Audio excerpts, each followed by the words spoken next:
So, I read this book recently, and I really enjoyed it, and since I'm the resident Troughton era fan of the channel, I decided I'm going to do a video on it. Hey, how are you?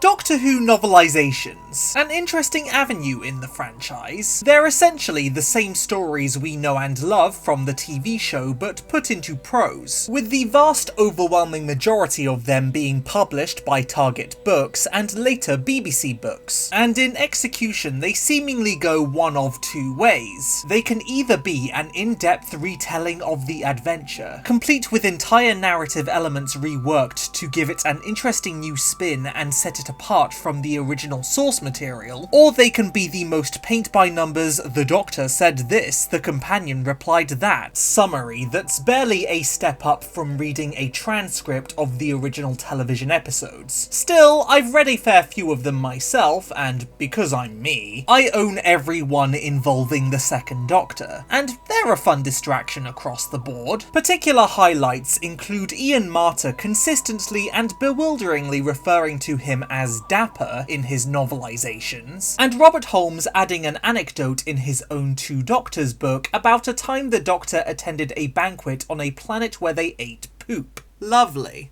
So with all that being said, a new contribution was made to the Second Doctor novelizations towards the end of 2023, an adaptation of the 1967 serial The Evil of the Daleks, originally penned by David Whittaker and the finale to the show's 4th season, as well as to the Daleks themselves.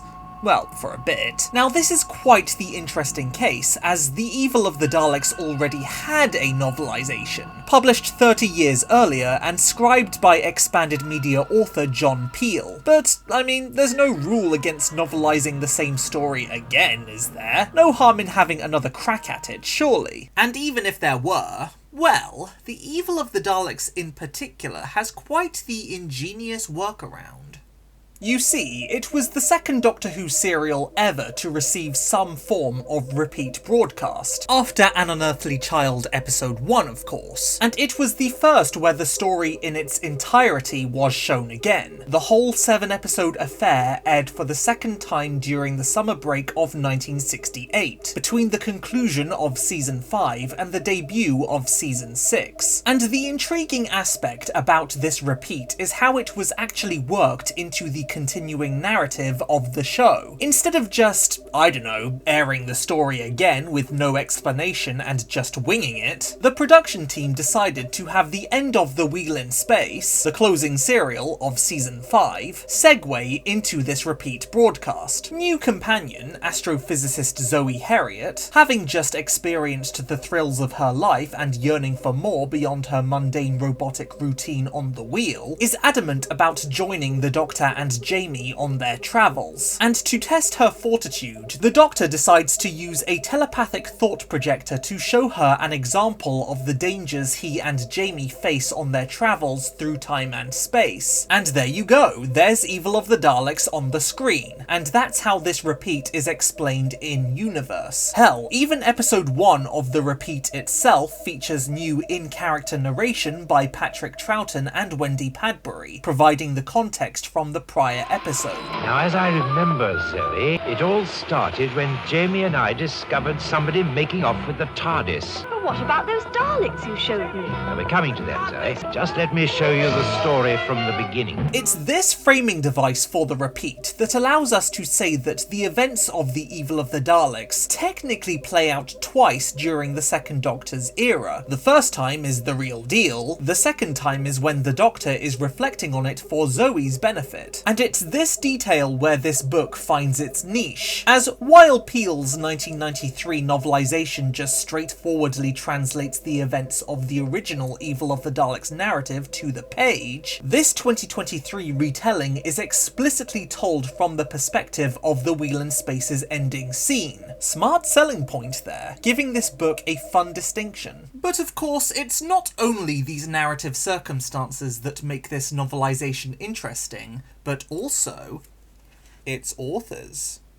3 names are attributed to this work: Expanded Media writers Mike Tucker and Steve Cole, and, most prominently of all, to the point where his name is solely emblazoned on the front cover, Mr Jamie McCrimmon himself, Frazer Hines. Joining the ranks of Colin Baker, Tom Baker, Louise Jameson and Sophie Aldred as Doctor Who actors who have also gone on to write for the franchise in some form, and for their own era no less. This is always compelling stuff to me, when the actor who spent years embodying the character, being the vessel to express their thoughts, their feelings, their beliefs, interpreting the words in the script and negotiating with multiple directors and producers on how best to convey this persona, feels motivated to put pen to paper and take total creative charge for their own role. Sure, in this case, it's still an adaptation of another writer's story, but the principle still stands, and what a story to do that with. I actually spoke with Frazer himself about this at LFCC in spring 2024, curious as to how the idea for writing this book came about, and he told me that he was actually approached with the opportunity to adapt this particular serial, remarking that if it were completely up to him, he'd have probably chosen to translate something like The Highlanders to be entirely from Jamie's perspective, which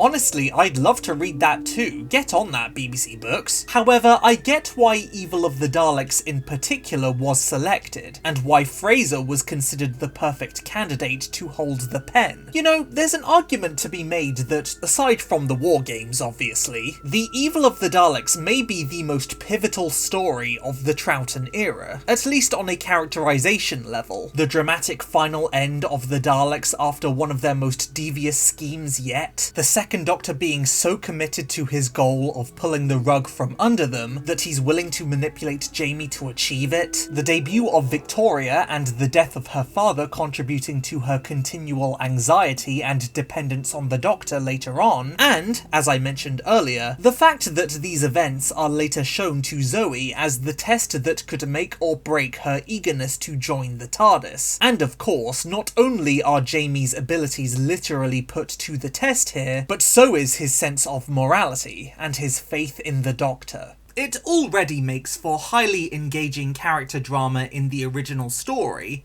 but having Frazer himself interpret Jamie's inner monologue during these events, ooh, we're in for something special.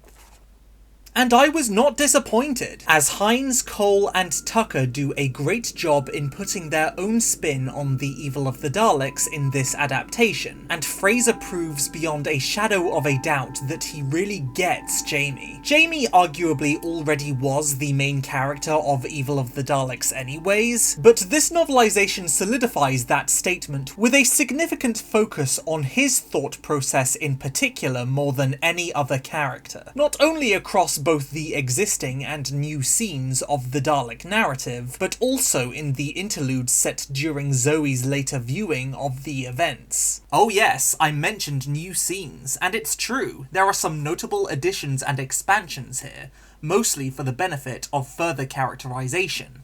For instance, in episode 1 of the television story, the Doctor and Jamie are on the hunt for the stolen TARDIS and are suspicious of an apparent airport employee called Bob Hall, who appears to know more about the theft than he's letting on. As he gets in his car and drives away, the Doctor and Jamie hire a cab and tail him. The next scene they're in, they've already exited the cab and are investigating the area where Bob Hall parked. In this novelization, however, an additional scene set during the cab ride is added that not only explains how the Doctor pays the fare, but it even explores Jamie's state of mind at this relatively early point in his travels, relating to the Doctor's anxiety about being separated from his home, and feeling a strong sense of unease about this car trip through this heavily industrialized world of the future, genuinely being unable to fathom how people could choose choose to live like this. It's a fascinating moment that really highlights what a fish out of water Jamie is, and serves as further fuel for the sense of disillusionment he feels for travelling with the Doctor in this adventure. There are other scenes that already existed in the original story but get expanded on, some of them with new dialogue that fits so naturally that I doubt I'd even be able to tell you that it wasn't part of David Whittaker's original script if I wasn't already familiar with it. And as I said, a lot of it is Jamie-centric, getting inside his head. Jamie is nervous about the amount of interest the girls give him in the coffee bar. Jamie grows paranoid and increasingly contemptuous towards the Doctor when he overhears him apparently scheming with Waterfield. We explore Jamie's thoughts as he tactically outwits Kemmel during their fight. And of course, Jamie's confusion about whether or not he can trust the Doctor after he walked through the Dalek Factor archway, especially after all his underhanded behaviour earlier. I simply can't do it justice just by describing it. It's neat stuff. This book has a clear understanding of what makes Jamie, Jamie, and I dig it. Though he doesn't hog all the spotlight, of course, new companion Victoria gets some moments like this too. A picturesque description of her fond memories where she freely roamed Maxtable's lush estate grounds, gives way to her current circumstances as a hostage of the Daleks in the very house she used to fantasize about living in, those rich gardens now out of reach beyond the bars of her window. Another anecdote towards the end of the book details a time when Victoria visited the British Museum in London as a little girl with her father, and how, when she wandered off to explore the galleries by herself, he had rounded up a large group of museum attendees in his frantic attempt to find her. It's a minor contextual addition that really complements Edward Waterfield's dedication to his daughter's well-being, and it's thoughtfully explored from Victoria's perspective in the first of the few scenes that the two of them share together, as she decides there that after all these years of her father protecting her, she intends to start doing the same for him after this ordeal, which makes his death at the end hit harder. Of course, not only are there spicy additions like this, but even scenes that already existed in the original televised story get extremely vividly translated here.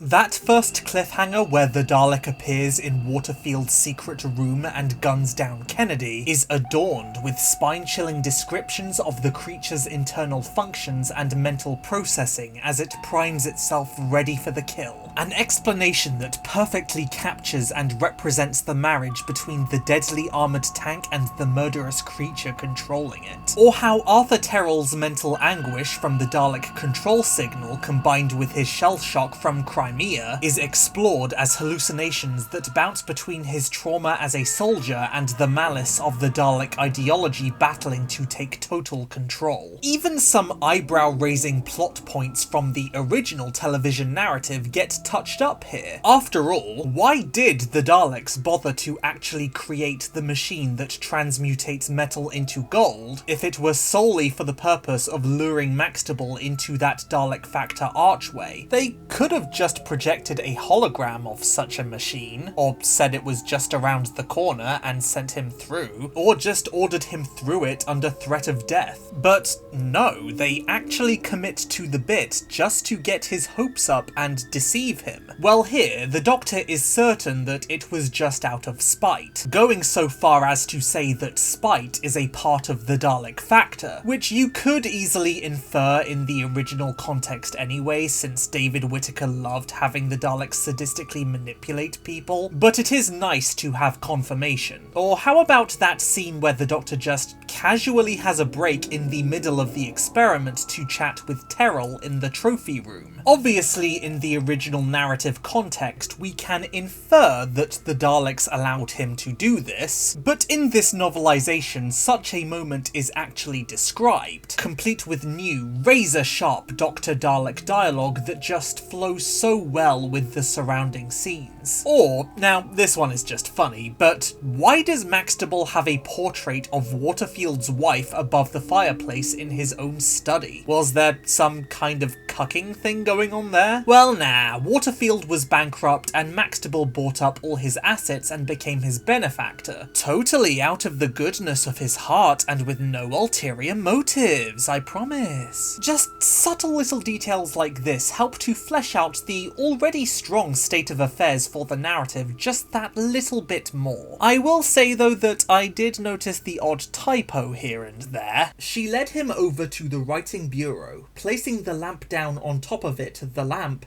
and opening one of the drawers. She put the lamp on top of the lamp, that's impressive. But such instances were few and far between, and otherwise the scene descriptions, new backstories of select characters and motions within the plot were very well conveyed. But of course, now we come to arguably the novel's main selling point, the aforementioned framing device, extrapolating and expanding on the context of the Wheel in Space's ending, and this is where the magic happens. Of course, in the original scene from said story, we see the Doctor begin to test Zoe by showing her the events that had transpired with the Daleks. We fade to the closing credits, and then the next serial, The Dominators, opens with Zoe still in the Doctor and Jamie's company, her determination to travel all of time and space seemingly unshaken by what she had witnessed in the Doctor's presentation, speaks volumes about her courage and determination for sure. But what about her actual reactions to the narrative itself? And how did Jamie feel about the Doctor revisiting this particularly difficult adventure that nearly drove a wedge between the two of them forever? Well, this book explores that.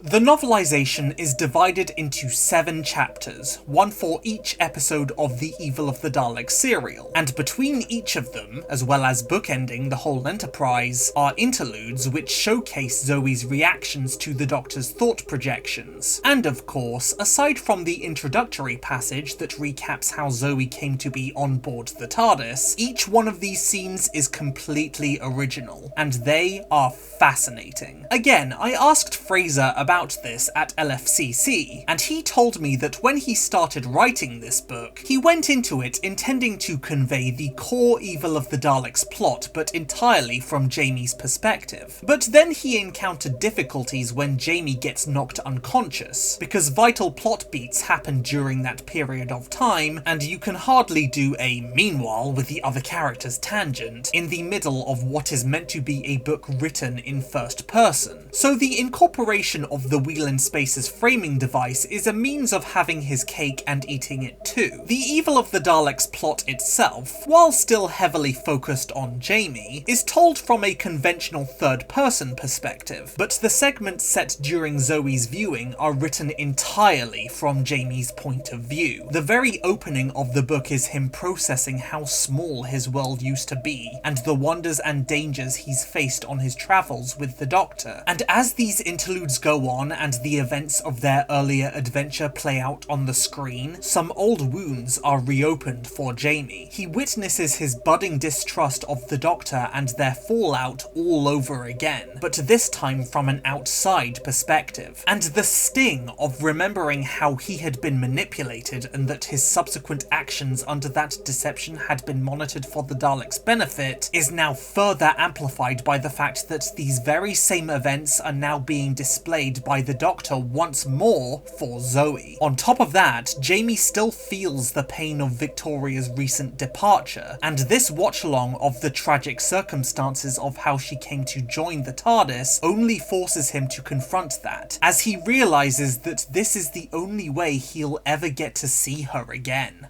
Jesus Christ, ouch!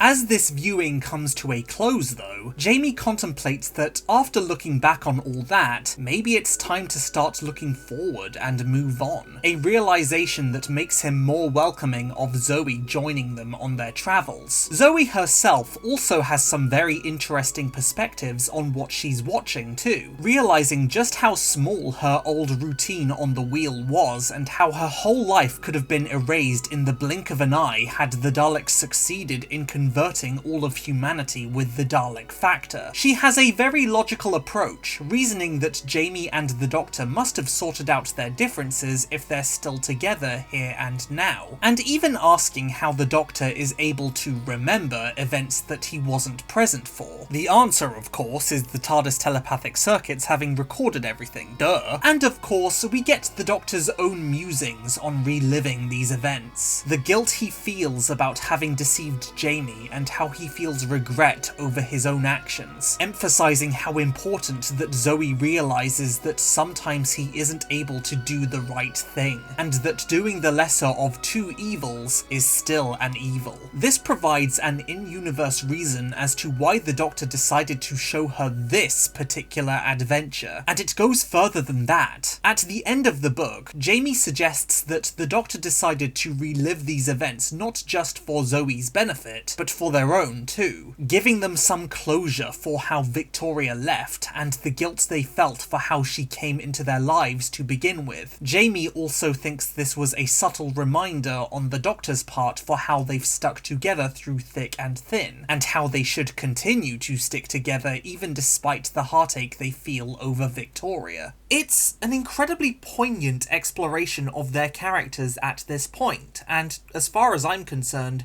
it's a totally welcome retroactive addition to their time together. So yeah, it should go without saying that I'm definitely a huge fan of this novelisation, and that Frazer and company did a brilliant job here, not only in reworking this already great story into prose, but using the loophole of the repeat broadcast in an ingenious way to continue breathing new life into these character dynamics well over half a century since they ended. Good job, y'all!